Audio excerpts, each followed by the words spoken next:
YS Jaganmohan Reddy గారు ముఖ్యమంత్రి అయిన తర్వాత ఎప్పుడూ లేనటువంటి విధంగా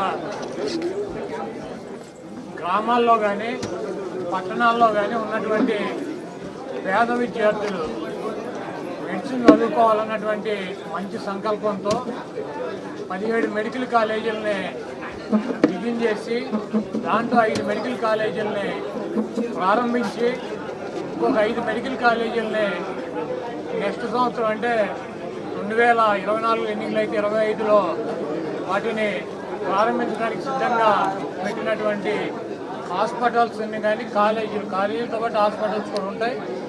వీటన్నిటినీ ప్రైవేటీకరణ చేయాలన్నటువంటి ఒక దుర్మార్గమైన ఆలోచనతో చంద్రబాబు నాయుడు కూటమి ప్రభుత్వం ప్రయత్నం జరుగుతుంది.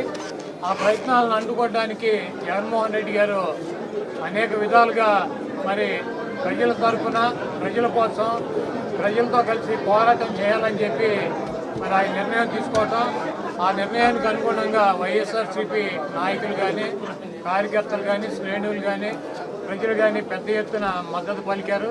జగన్మోహన్ రెడ్డి గారి కోటి సంతకాలు సేకరించి ఆయనకు పంపిస్తాము. ఆయన గవర్నర్కి అందిస్తారు. పైన ఉన్నటువంటి కేంద్ర ప్రభుత్వం కూడా ఈ ప్రభుత్వానికి మద్దతు ఇస్తుంది కాబట్టి వాళ్ళు కూడా జోక్యం చేసుకుని ఈ కార్యక్రమాన్ని ఇక్కడతో ఫుల్ స్టాప్ పెట్టాలని చెప్పి నేను కోరుకుంటున్నాను.